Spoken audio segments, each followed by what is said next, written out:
question number 11 টোলৈ আহা একদম ইজি কুৱেশ্যন এনেকুৱা কুৱেশ্যন মই অলৰেডি কৰালেও তোমালোকক আমাক এটা পলিনমিয়েল দি দিছে 5x² + 13x + k মই লিখি লৈছো গিভেন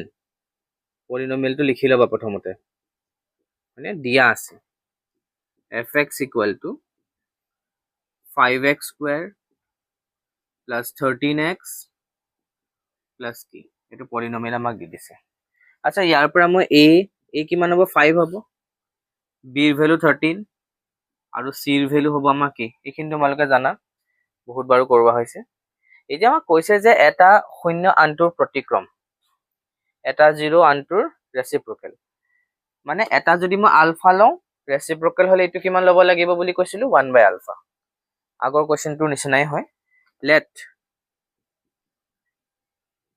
two zeros b এটা লম আলফা এটা হ'ব 1/α কাৰণ ৰেচিপ্ৰকেল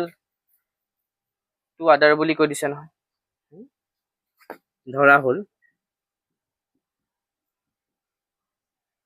শূন্য দুটা আলফা আৰু 1/α এতিয়া আমাক কি কৈছে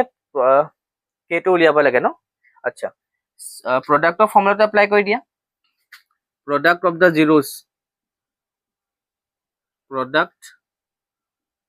zeros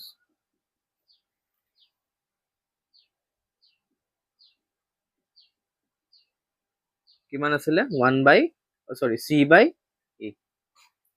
product of the zeros ৰ ফৰ্মুলা আছিলে c/a মানে শূন্য দুটাৰ গুণফল ইয়াক আমি কি বুলি লিখিব পাৰো শূন্য দুটাৰ গুণফল বুলি লিখিব পাৰো ন অসমীয়াত শূন্য দুটাৰ গুণফল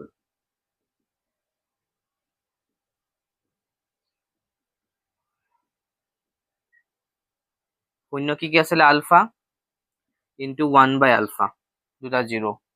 ইকুৱেল টু c/a বুজি পাইছা এইটা কেনসেল কৰি দিয়া কিমান থাকিব 1 থাকিলে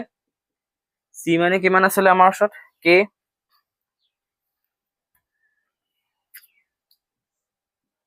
a মানে কিমান আছিলে 5 ক্ৰস মাল্টিপ্লিকেশন কৰি দিয়া ইয়াত k ইয়াত 1 টা আছে নহয় k * 1k = 5 k এর ভ্যালু কিমান হৈ যাব লাগিব 5 হৈ যাব লাগিব বহুত ইজি কোৱেশ্চন